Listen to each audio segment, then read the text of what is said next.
Yes, people, how are we all doing? Welcome all back to the channel. It's been a while. It's been like a week. I've been chill. I've been sort of trying to take a break from football in general. But I'm back. I'm back. We've had a week from hell, a week from complete hell, 100%. And we are here to break down what has went wrong. We're here to break that down. How have we ended up in this spot? And where do we go from here? Because there is a lot to discuss on that front. But before we get on already, make sure you hit that like button, you hit that subscribe button, and you turn on the notification bell so you don't miss any more content. Before I get into it, though, I do want to touch on this on Mo Salah. If you haven't seen it today, Dave Dornstein has revealed that Mohamed Salah looks set to stay at Liverpool next season, and contract talk will begin in the summer. And the hope is that he'll sign a new deal. And that is the best case scenario for us. That is 100% the best case scenario for us. There's people talking about, obviously there was what happened on Saturday, and that led a lot of people to say some stupid things like to get rid of him in the summer. You've got to look at this logically and smartly. Liverpool Football Club have zero consistent attackers if he's not here. You're going into a period of major upheaval and major change as a football club. The biggest change this football club has had in 9 years. You do not then lose the one player who makes your problem position not a problem position. It doesn't make sense. Can you alter the way he plays? 100%. I believe it's time for Salah to go up front. If you move to this 4-2-3-1 under Arnie Slot, Salah goes up top. That's what should happen in my opinion. Mo Salah up front. That's the next step in his career. And then you go and buy wingers either side who can win their 1v1 duels, beating a fullback and creating, and you just have Salah in the box, being the goal scorer, being a link-up guy, being a complete forward for you. That's 100% the spot we're in with him. But there is no world where I justify selling Salah, not even for 100, not even for 120, because I cannot buy any combination of players better than him for 120 million. I can't. I physically cannot. People are going to say, let's put it this way, people. I'm going to leave it to you in the comments. Which wingers, which attackers can I buy for 100 million who are better than Salah? First off, though, big ups my guy Mo for the super chat. I appreciate the support. W Tom. W yourself, Mo. W yourself, my guy. But yeah, there is no player or players I can buy to replace him. People are going to say, oh, Kudus and Elise. Do you know how many league goals Mohamed Kudus has in 2024? One. A singular league goal in 2024. Elise, not only does he have injury problems, but Elise also has 7 goals. Last season, he had 2. So, in his entire time at Crystal Palace, Elise has 13 goals. Mohamed Salah, in the first half of this season, had 14 goals. It is not scalable levels of output. It isn't. Elise could be a guy who goes on the right while Salah's up top, sure, but I cannot replace Mo Salah with an Elise or with a Kudus. He is a genuine world-class player. Mohamed Salah is the best of the best in the world on the right. He's the best forward in the Premier League in terms of consistency over time. I cannot replace that in one window. I need to have a proper plan set up there. Or do you know what? I don't replace it because I just keep Mo Salah, which is the step that we're taking, and it is the correct move. I'm not shocked that when you bring in footballing people and smart people in the higher up spots, you make smart decisions.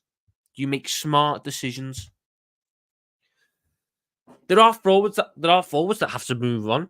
I mean, as you know, if we get that offer, there's been reports of like 75 million for Diaz. I'm taking that. I'm snapping their hand off for that. 100%. 100%. I'm snapping someone's hand off if I get an offer of 75 million for Diaz. No doubt in my mind, that's a decision to make. Nunes, if someone offers me 75 for Nunes, probably won't happen, but if someone was to offer me 70, 75 million for Nunes, I'm taking it. There are 3 forwards that I wouldn't sell this summer. Salah, Gakpo, Jota. And Jota is only staying by virtue of the fact he's got good levels of output. I might move him on the summer afterwards if the injuries still are a problem, because it's annoying. It is a problem. But Diaz and Nunes are the forwards that I look at and go, the output isn't there, or the overall quality isn't there. I can replace.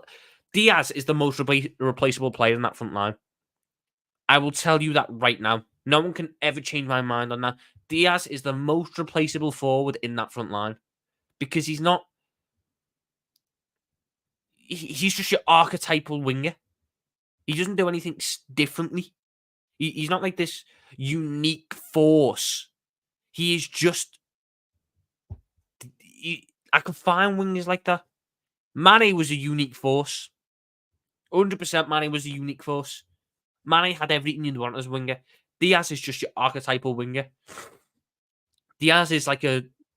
If I was to make a winger on pro clubs, Diaz is the kind of winger you'd make when you like got like 25 skill points, quick and can beat a man, but you've got no skill points in end product, so you don't really score and you don't really assist. But in your one-on-ones, you can beat a man. That isn't good enough. You can, and the fact of Diaz's age now ultimately means that I could go out and buy someone who is 3 to 4 years younger with better levels of output, and then I've not lost anything.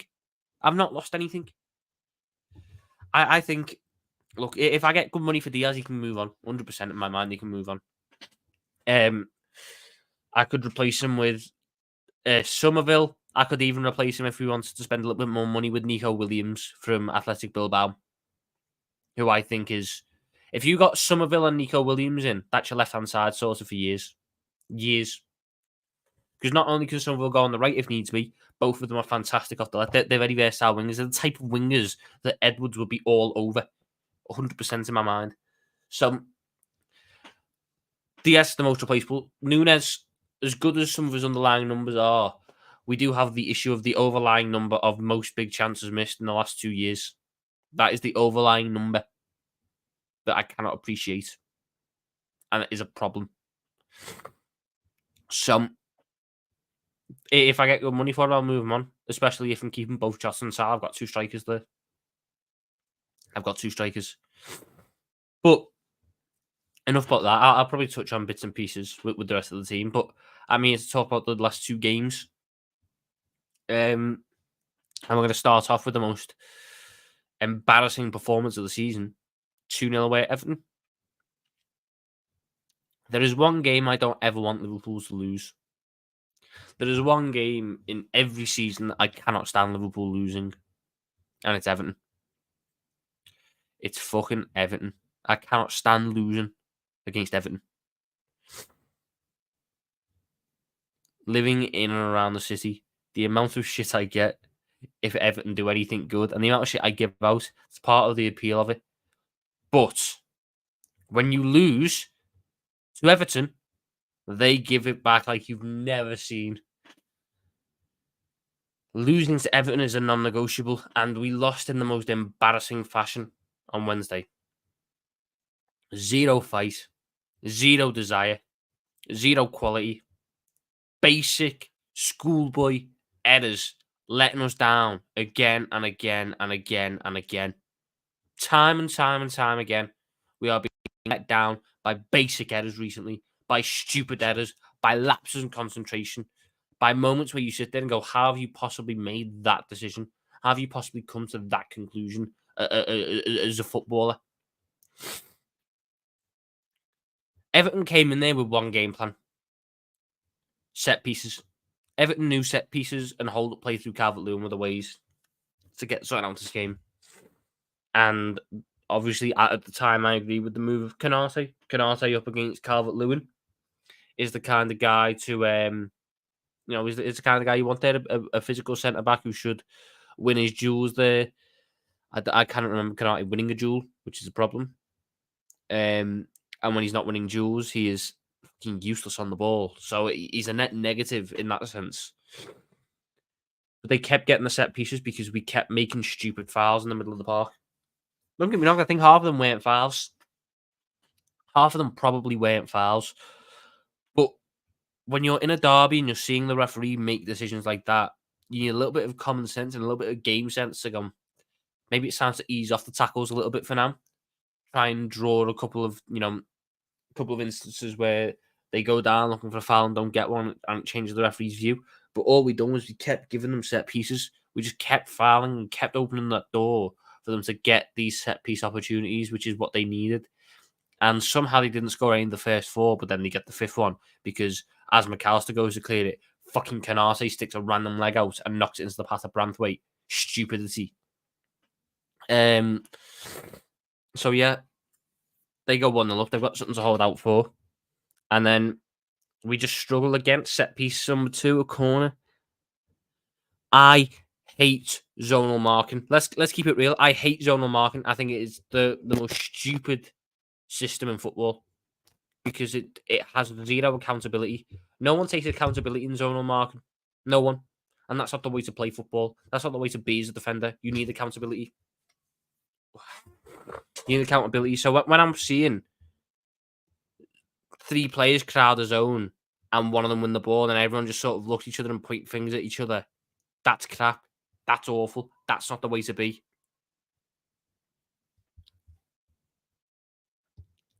Calvert-Lewin jumps highest at the back post, nods it into the corner, and Liverpool go 2-0 down. We had a couple moments. Once again, Darwin Núñez in on goal makes the incorrect decision. It's actually remarkable. How many incorrect decisions that man makes in front of goal. In fact, I cannot remember the last correct decision that man made in front of goal. I can't. If you were to ask me right now off the top of my head, what was the last correct decision he made in front of goal?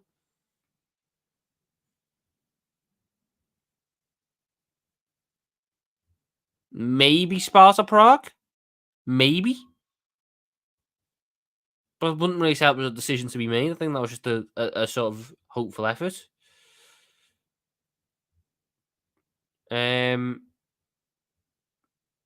Bournemouth?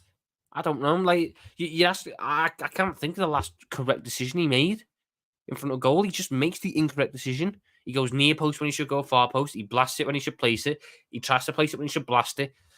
If you could invert his way of thinking, you'd have the best striker in the world. 100%. And he doesn't shape to receive the ball properly either. We try to play him in behind loads, but he's never shaped up to running behind. He's shaped up to receive it back to goal. Like, that is a strength of his when it's not. It's just not a strength. Why are you shaping up to back into a defender? Be on the turn. Be ready to dive into the space. He confuses me. Diaz missed a couple opportunities. Salah didn't get into the game. Salah struggling to get into that game is a massive fucking system problem. Let's keep it real. It's a massive system problem. The whole point of inverting trends is to create numerical advantage and make. But you've got to maintain pitch width. I'm not right. Let's keep this real. Darwin Núñez is a footballer who's on hundreds of thousands of pounds a week, playing for one of the biggest clubs in the world, and he cost 80 million quid. I'm not being mean to ask a guy who's being paid that much money and costs that much money to do their job, which is to score goals. It is constructive criticism. Score goals, make correct decisions in front of goal. It's not being mean. He's a footballer. He's going to get criticised. We're going to have to ask him to, do his job eventually. Having 11 goals in the league is simply not good enough. It's not good enough at all. I mean, I'm not even going to go through it. I could go through and find players who've got more than 11 goals this season who shouldn't have more goals than Núñez, but they do. That's the problem itself. But when Trent is supposed to be inverting, it's to create this numerical advantage in build. You still have to hold width somehow. But that means that Salah has to hold width. Do not. Right, ZX. Never, ever, ever, ever, ever ever compare Nunes to Drogba. Didier Drogba was a monster in the clutch, had link up like you wouldn't believe, was a constant threat to attackers, to defenders. And even if he didn't get the goal scoring, best believe he was always one of the better players on the pitch. Darwin Núñez in games is a net negative for this football team. I do not want to look and ever compare Didier Drogba to Darwin Núñez. Didier Drogba is one of the best strikers I've watched in the Premier League. He's not. He's so far clear. Núñez only ever could wish to be at Didier Drogba's level. But so you're inverting everyone, and then Salah's got to hold width. So you're putting instantly a guy who's won 3 golden boots out on Mark Albrighton roles, and then you're sitting there, and you know it's a shit role to put him in, but you put him there. Okay, he's still got quality there. He can do something. And then you don't give him the ball anyway, because Trent, when he gets the ball, wants to go that way. Salah's there. One has to go that way. That way. He goes over to Diaz. He goes over to Robertson. Goes over to Jones. So Salah doesn't even get the ball because every build-up goes through Trent, and Trent doesn't give it to Salah. So then Salah goes 10, 15 minutes without touching the ball because we are building up mainly down the left-hand side. It doesn't make sense. It doesn't. Right, ZX. I'm going to find the numbers for you right now.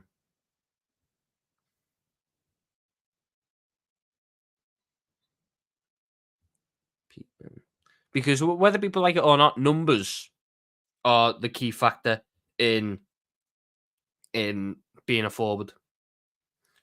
If I go to forward,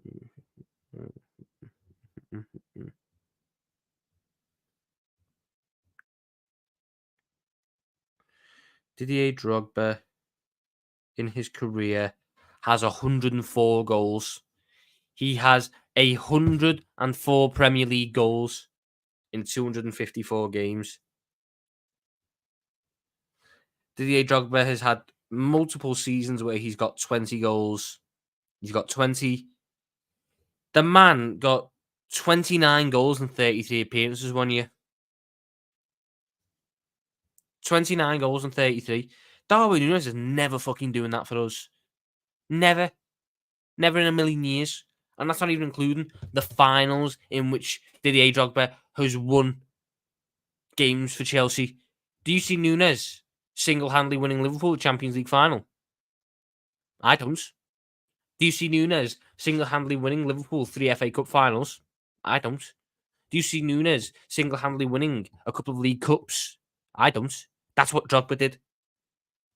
His numbers might have been average in a different era of football. Let's bear in mind, getting 29 goals in a season was ridiculous. Now it's the norm. Back then, 19 goals could win a golden boot. So he was still the best striker in that era. But in the big moments where they needed to turn to someone, Drogba turned up. Look at his big game record. Look at his record against the top 6. Right, okay. I know you're taking the piss now. I can't be arsed looking at all this shit. If you don't know why Origi couldn't and Darwin couldn't, by the way, I'm not even answering the second part, but if you don't know why Origi couldn't and Darwin couldn't, that's because Origi knew how to finish and make correct decisions in front of goal. Darwin Núñez doesn't. But yeah, I think ultimately Salah doesn't get involved in the game because the system isn't built to get him involved in the game when Trent inverts. And that's why you haven't runs a form like this. Don't be wrong, there's been poor performances from him. But when he's not getting the ball, he's getting the ball like 5 times a half. There's not much he can do. It's the time for him to move up front. I'm happy he's staying on. It's time for him to move up front. 100% it is. Take the physical side of the game away in terms of the constant running, trying to beat a fullback. Get him focused in and around the box. He's still got very good link-up, Mo Salah. He can still pass the ball very well. But get him in the box and where he's most dangerous. This is a guy who's won 3 Premier League golden boots. He's not a bad finisher. You want to put your best finishers in and around goal so they can score goals. What we do is we put our worst finishers there and then wonder why we don't score goals. The focus should be on getting Mo Salah in and around the goal. Yes, Aaron, Salah's staying, according to Ornstein. Who would I get for right wing? I mean, left wing, I'd get.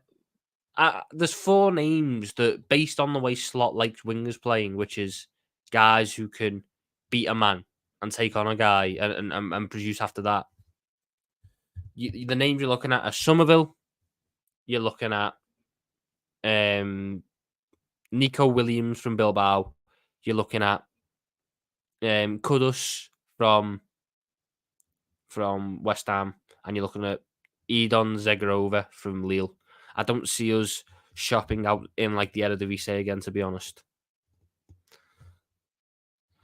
Right, Ryan. Let's put it this way: you get 150 million for Salah. Who are you replacing him with? Who are you replacing him with? If you get 150, how are you replacing Salah for 150 million? Please inform me, because you can't just say 150 and then you take it. No, I need to spend that 150 to replace about 35, 40 GA a season. How am I doing that? Enlighten me, Ryan. This means crossing the box is useless because Salah isn't getting on the end of any headers. You can just pull it low, play it across the ground, cutbacks. Let's be real, Mo. We only really have crosses from Robertson. Trent doesn't really cross anymore because he's in the middle. And when we do cross, Elliot puts it to the back post, which we never win anyway. Like, we don't. Salah can head the ball. It's not great, but if you're pulling it low and hard, if you're putting in dangerous whip deliveries, you don't necessarily need this aerial presence kind of thing.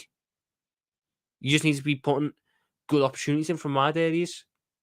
And from what I've seen from the limited amount of final I've watched, even though final cross a lot, it's normally low across the ground towards the penalty spot. It's cutbacks more than crosses.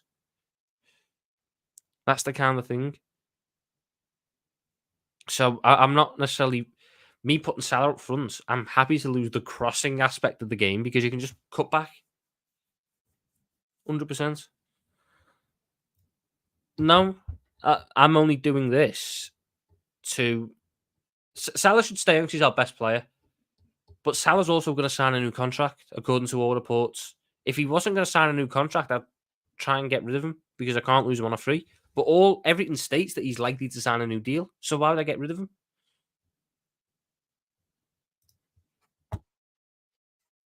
Bullshit answer. Bullshit answer. Bollocks answer. Bullshit fucking answer. Let's bear in mind, Ryan, the pair of them want him to stay. They want him to stay. They don't want to move him on in the summer. So there's your decision. So I ask you again, if you're getting 150 million for Salah, how are you replacing him? Not Howard Edwards and Hughes going to. How are you going to replace him? And don't give me bullshit answers like, oh, I'm not paid money for that. I'm not doing this. I'm not doing that. Give me a straight up answer. If Salah's 42 and still giving me 30 GA, yes, I'm going to ask who you replace him with. Simple as.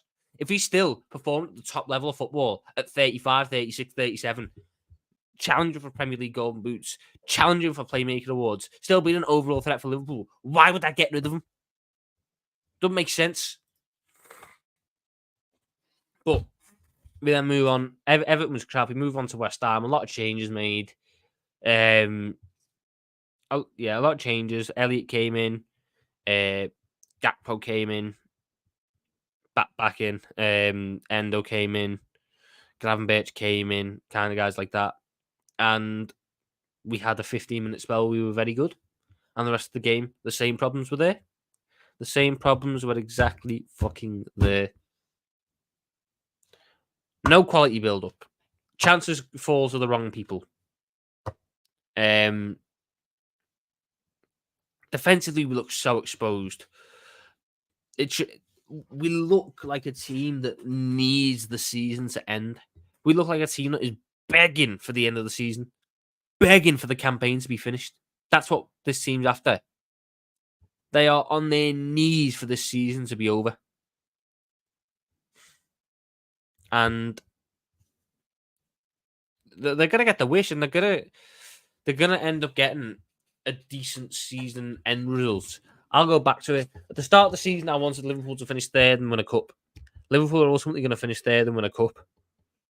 But the issue is, when I look at how this season has ended, it feels disappointing. It feels disappointing. Once again, avoiding the question, answer the question. You're getting 150 million. Who are you replacing Mo Salah with for 150 million? Stop beating around the bush. Stop not answering the question, Mr. 16 out of 10. Who are you replacing Salah with for 150 million? And look, ultimately, you saw the glimpses, you saw the moments against West Ham. I think Gakpo has been bright. I thought Gravenberch had a good game. I think Elliott gives you moments, even though I don't think the right wing is actually the best spot for him. Diaz had a decent game, but again, end product is still fucking lacking. Stuff like that sticks in your mind. And then when your defense is so poor and so lackluster, I mean, that corner goal you concede is horrendous. That second goal you concede is awful as well. I know I've not just seen like no. I'm not buying more from the Eredivisie. Let me ask everyone this. I'm going to ask every single person this. From 2016-17 to 21-22, all the years Michael Edwards was director of football, ignore the January of 2022. Yeah, ignore that January 2022. Which players did we sign from the Eredivisie or the Portuguese league? Enlighten me. Which players did we sign?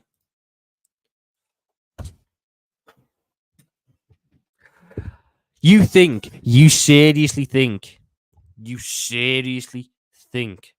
that Rodrigo is going to get the chance to play with Bellingham, Mbappe, Vinicius, Alphonso Davies, Tchouameni, Camavinga, and he's going to turn that down to come to us and play with Nunes and Diaz? No, he's not. Rodrigo's a starter. He's played about 50 games this season for Real Madrid. He is not going to leave Madrid. That's the dream club for all these South Americans. Real Madrid is the dream. It's the pinnacle. Rodrigo is not going to leave Madrid to come to us.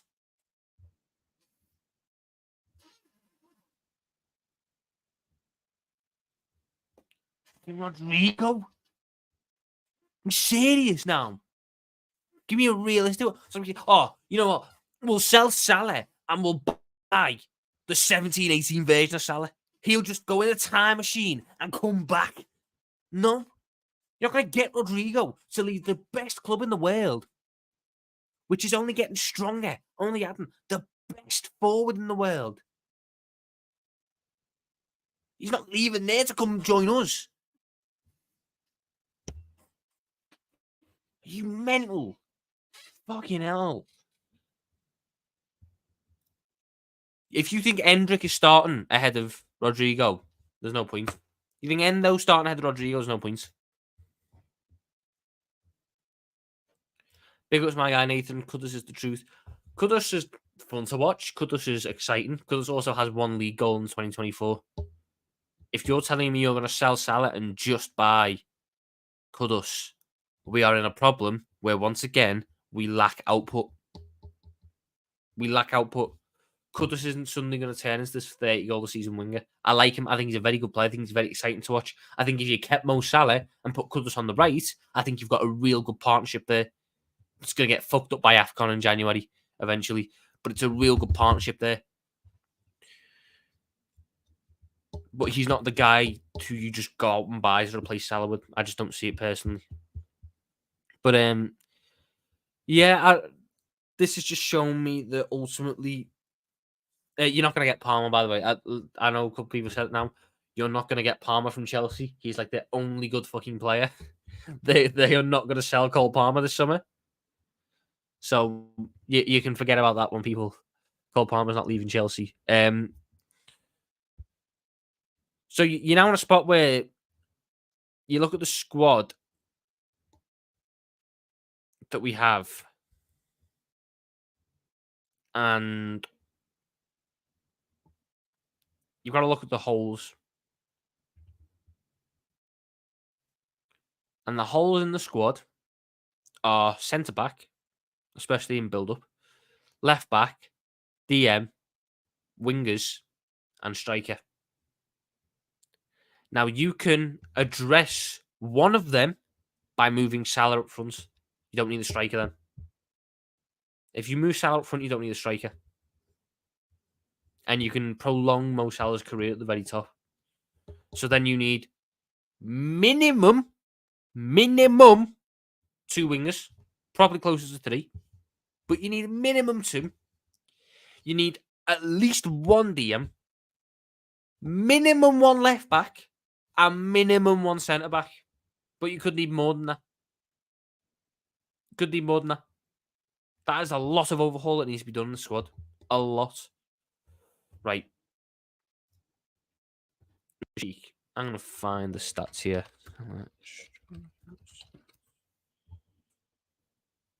I love Transfermarkt for this because Transfermarkt has all the stuff that I need. Especially when it decides to load. Let's see, Transfermarkt. I have to pull it off my phone because it doesn't want to load up on the PC. Here we go. So, Mo Salah, when he's played as a centre forward, has. Are you ready for this? 34 goals in 43 games.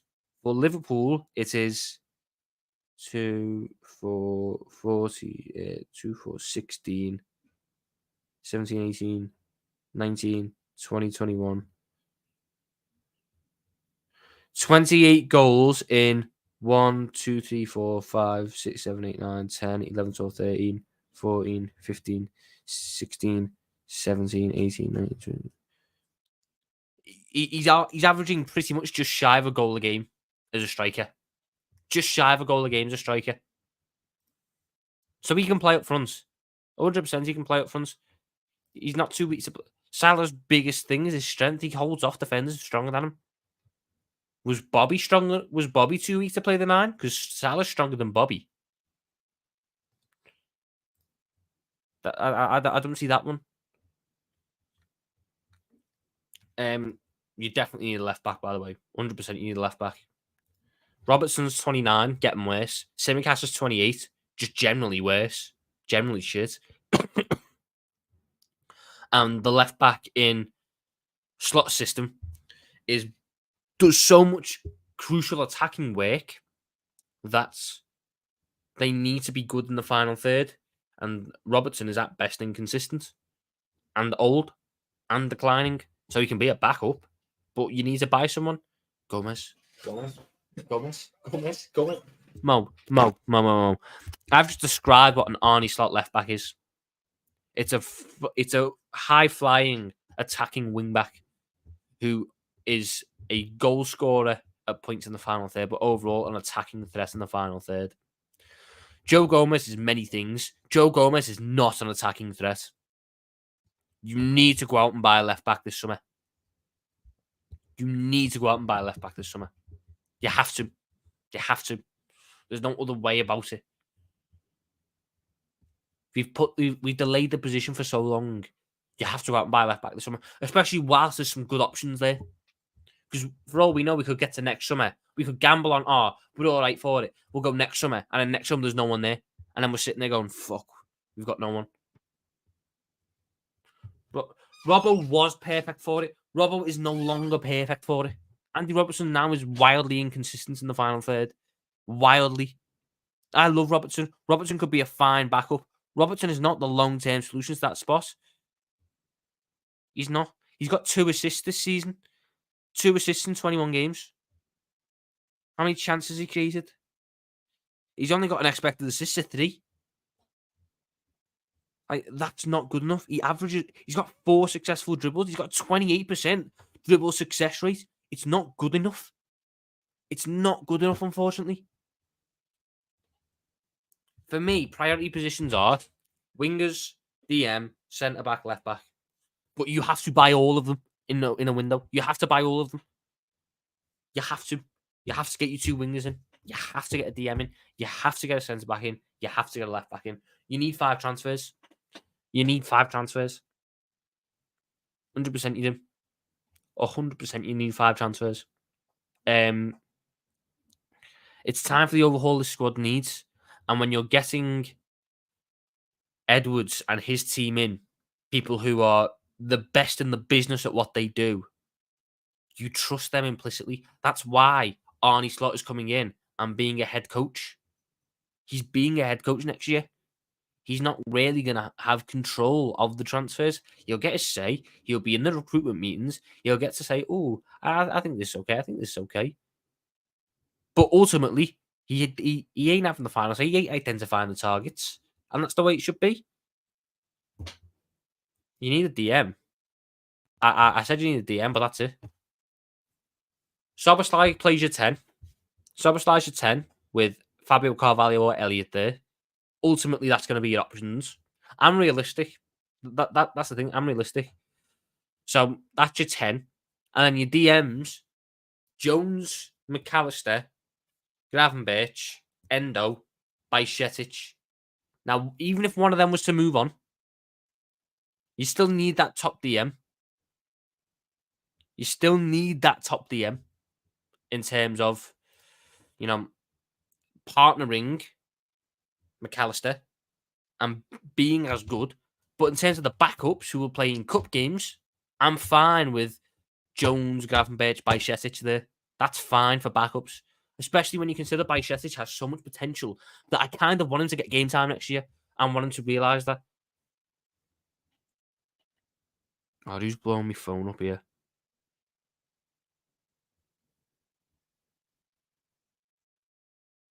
Mohamed Salah is expected to remain at Liverpool with Michael Edwards, a huge advocate of the player, which is huge open contact talks with Salah over a new deal before it expires in 2025. Paul Joyce. Beautiful stuff. That to me just shows that it's going to be matched.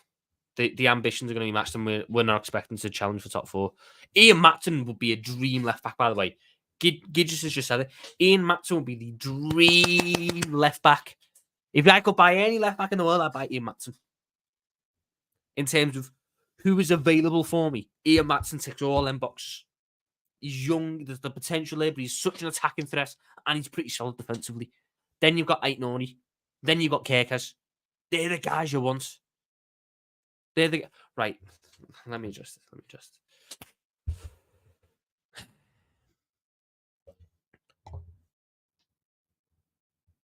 Mohamed Salah is not the first player to have an argument on the touchline with Jurgen Klopp. He's not. Sadio Mane done it. Jordan Henderson done it. James Milner done it. Fabinho done it. Who else done it? Van Dijk's done it before. The only player I know who hasn't had an argument with Jurgen Klopp is Bobby Firmino. But even he said he was annoyed by him at the end because he wasn't getting played enough. But we just didn't see that play out in the public eye. Every player gets annoyed at Jurgen Klopp. It doesn't mean he's disrespecting him. There's still a lot of respect there, but they can be annoyed in the moment. The fact that it's been cleared up between them two says it all. Why are we making a mountain out of a molehill? It ain't that much. I don't think it is, Liam. I don't think it is. I think it was a release clause put into the contract itself. I think it's a release clause that was put into the contract itself rather than a buy option in the loan deal. Let me have a look. Ian Matson release clause.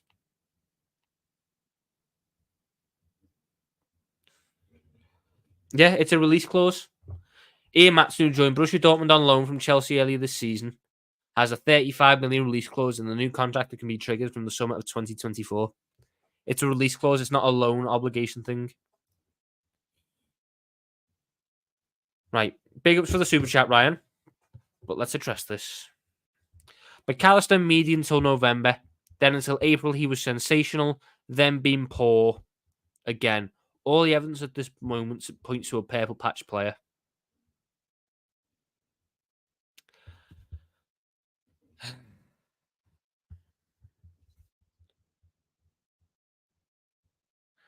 $5 months isn't a purple patch for one. But let's bear in mind that you're now saying that he has been poor when every single fucking person, bar Cody Gakpo, has been poor in this run. There has not been a single good player from April onwards, bar Gakpo. So it's a single McAllister that he's been poor. Ain't even that deep. Because I could say Salah's been poor. I don't know, all of a sudden think he's a purple patch player. Van Dijk's been poor. He's not a purple patch player. Trent's been poor. He's not a purple patch player. A lot of players have been poor. Konate's been poor. Jones has been poor. Nunes has been poor. Diaz, we have the same problems. It's not a purple patch player. McAllister is your best midfielder. Let's stop with this nonsense, man. Let's stop with this nonsense. Big ups for the super chat, though. I appreciate the support. Grimaldo's a good player, but Grimaldo is the kind of guy who is probably too old for our recruitment plan. Probably too old. Colours has release. I'm intrigued to see how big that release clause is, for one. I'm intrigued to see how big that release clause is, because it's a very interesting one. That if that release clause is a serious release clause, something definitely to consider. I just need to pull something up here. There is little belief that Mohamed Salah wants to go to Saudi Arabia at this stage of his career. 100%. He's still one of the best forwards in the world. He still is. Let's not let 7 games where everyone has been crap cloud the view of how good Mohamed Salah is. Mohamed Salah is one of the best forwards in the world. One of the best forwards in the Premier League as a whole. One of the greatest forwards of all time in the Premier League. And we want to sell him because of 7 bad games where pretty much everyone's been shit. Come on.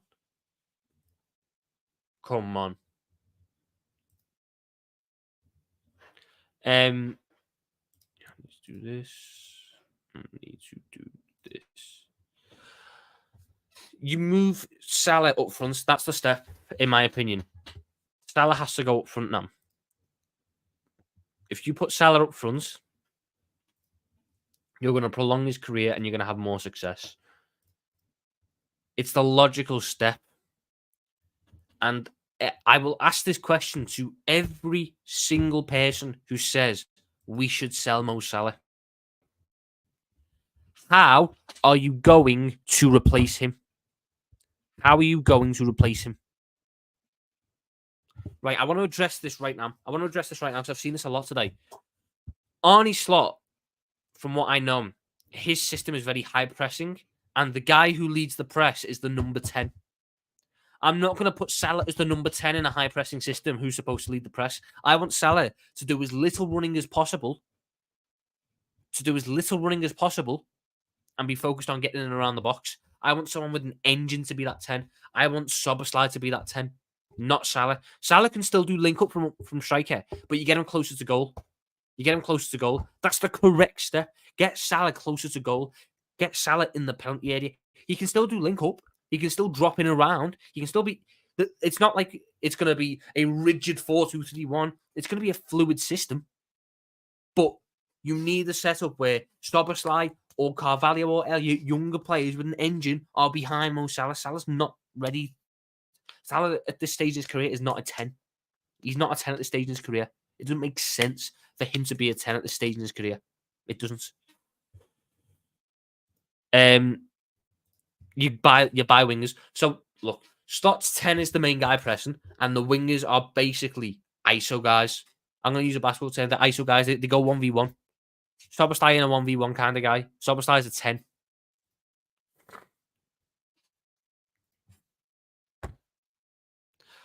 Right.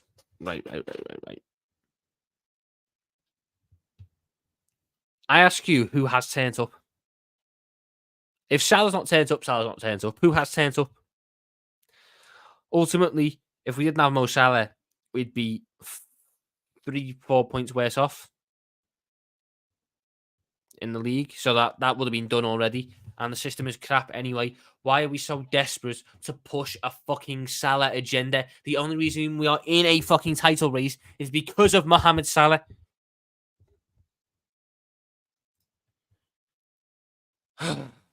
Big up trying for the super chat. I told you about Gravenberch, by the way. My baller, by the way, Alisson wants to leave. Got told by someone I trust if he leaves, but fucked, would you sell Nunes? Gravenberch has been good in the last 2 games. I need to see it more consistently. I don't think Alisson wants to leave. I've been told differently. I've been told it was all to do with the house that was up for sale. But he hasn't lived there for ages, and his agent said he's very happy. Would I sell Nunes if I got a good offer? Yes. I genuinely, I cannot believe people want it. You look at Mohamed Salah, you look at what he was at the start of the season in a system that was still broken. In a system that was still broken.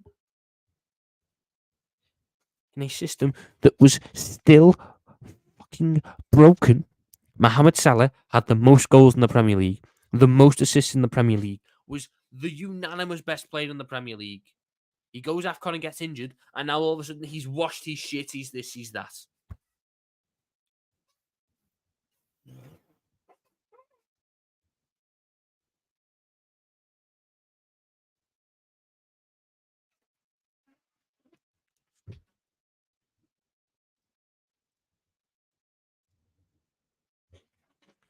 Most goals against top six.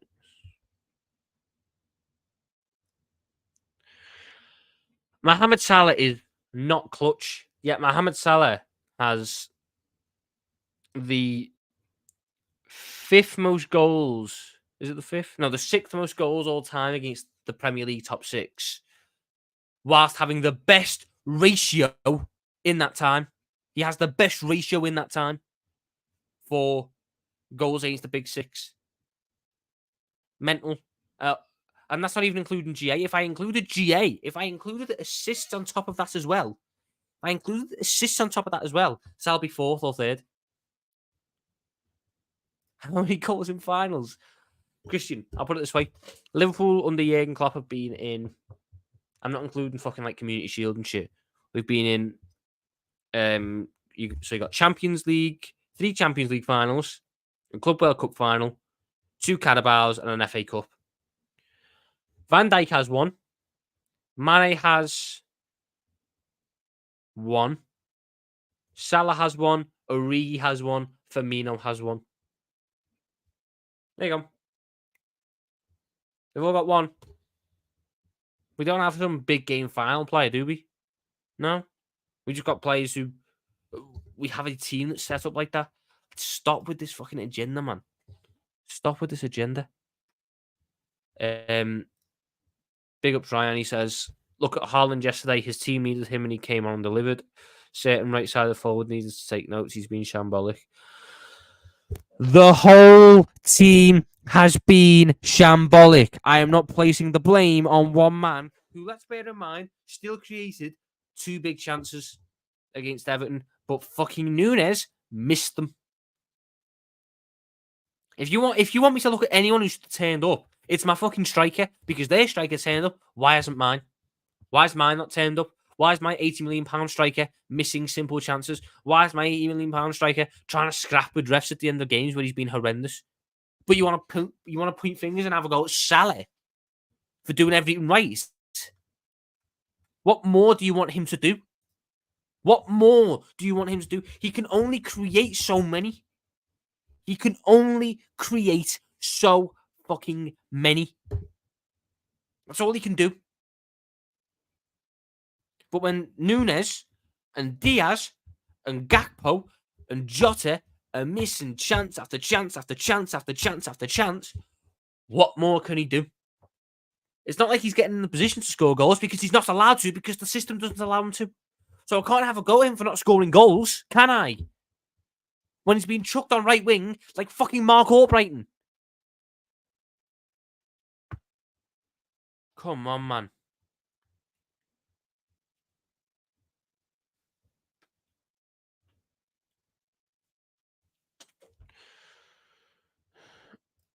You're counting like fucking UEFA Super Cup. I stated I'm not counting fucking one-off finals because they're not finals. You haven't run there like that. Haaland, Saka, KDB, Foden, Havertz, all stepping up in this title race. What about Salah? Oh my fucking god.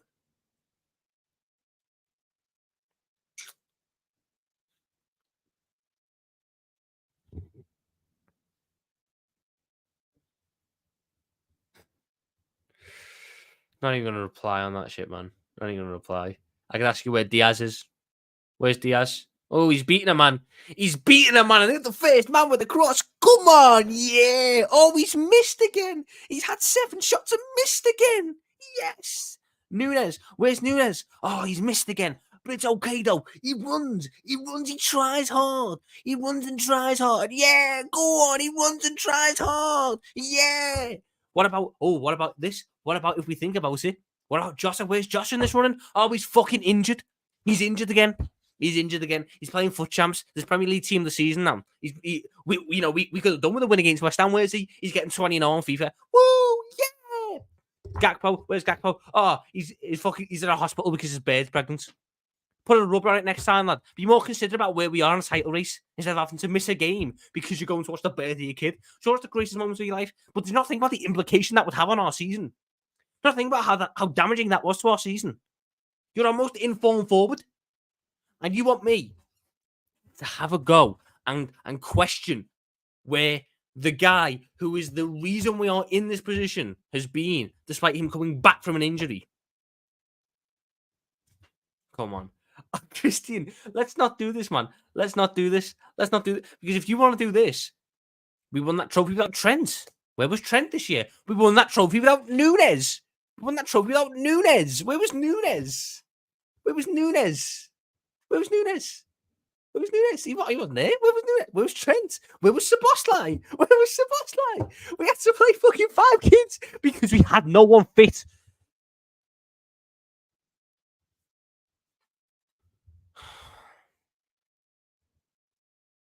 Lad, honestly, certain people in this fan base do not deserve happiness.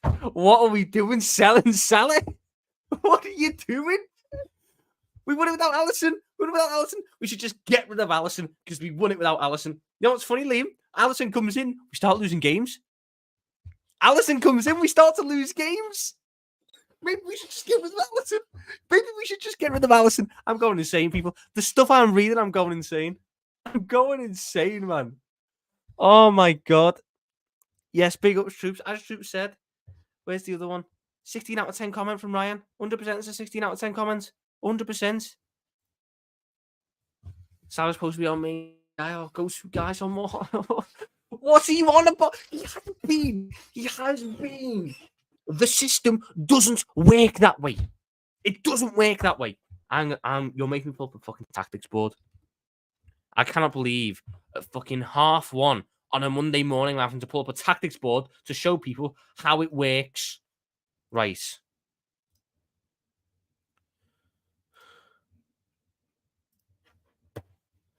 Where the fuck is my screen? There it is. Here's your team, Ryan. Here's your team. And there are principles of play that teams have to follow. Here you go. You can see. Look at that. We got a front three. I need to name this fella Donkey as well, just so we know where it is. Trent inverts. He moves there. He's up there, which is part of the problem in the system anyway, because now you're building up with a 2-2. You either build up 3-2 or 2-3. You don't build up 2-2. But let's say he's there. He's just fucking there for some reason. He's there.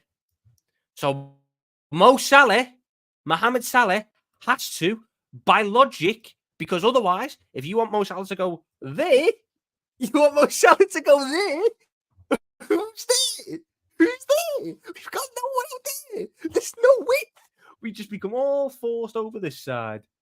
all forced over this side. And when you're going over this side, when you're going over this side, and your main guy for output this side, a guy who cannot cross consistently, or a guy who has fucking 10 assists in 100 games for Liverpool, you're not going to do anything. What should be happening is you should build up like this, or like this. Donkey up top.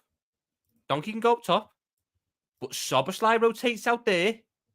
Diaz holds width, and you've got there. You build up in a 2-3-5, and Salah, I'll just name him for you so you know what I'm on about. Salah is in a spot where he can do shit. When he is out there, the man cannot shoot from there, can he? He cannot score from there.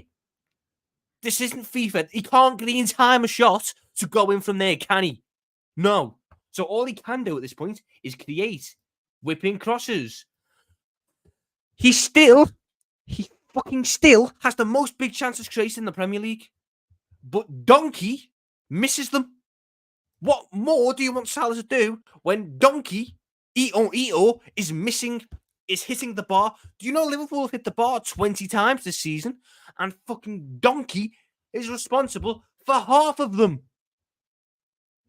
What do you expect Salah to do? What do you expect him to do? This is the same thing. That Hazard was going through. You can create all you want, but unless you've got the assist number, which is entirely reliant on your teammates, and you have fucking Donkey up top. We've got Donkey and Puss in Boots. We've got the Shrek lineup. Where's the gingerbread man in midfield? That's what we've got. That's our attack. We've not got forwards. We've got the cast of Shrek.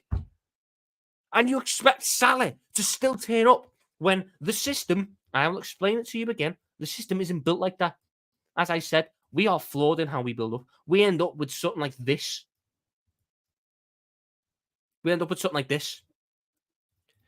Trent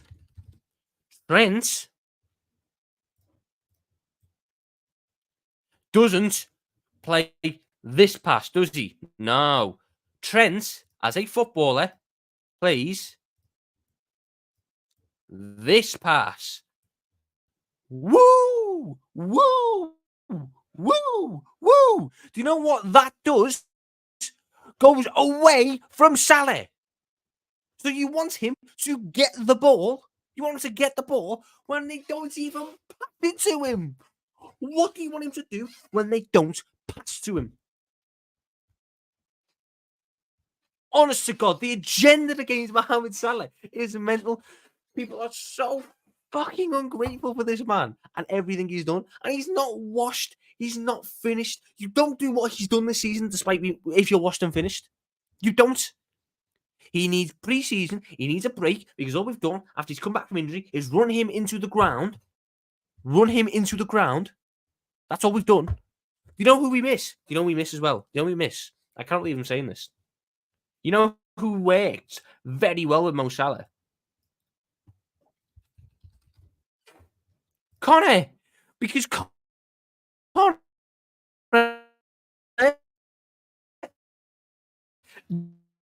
don't up and down. He don't want to tuck inside. He don't want to invert. He don't want to do any of this nonsense. Connor wants to hold this channel right here. That's Connor's path. So Salah don't need to get there. Salah don't need to be doing up Egyptian Mark Albrighton. Salah can do what Mo Salah's best at, which is score fucking goals. And you score goals by getting in this position, and he gets into that position by having someone who takes that spot. When Slot comes in, this is my argument for getting Donkey out of striker and putting Salah there. Because Salah isn't then in the box. Salah can score goals. He can score goals. Oh my God.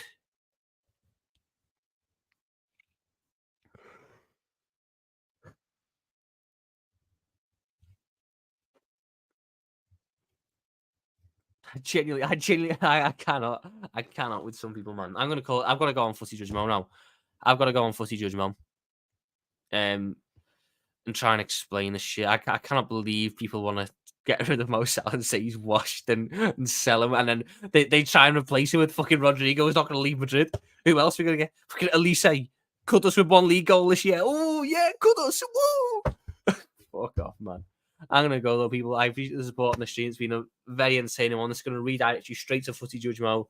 I'm live with obviously Mo, my guy Nobbins, and Rory as well. We're going to talk about the weekend. Their teams won, my team didn't, which is fun. I'm probably going to argue with Mo about Salah because he thinks that Salah should go to Saudi to feed all the Egyptian children. I want him to be my guy up front. But yeah, gonna love yous, leave yous. I appreciate the support. In a bit. To raw people. To raw.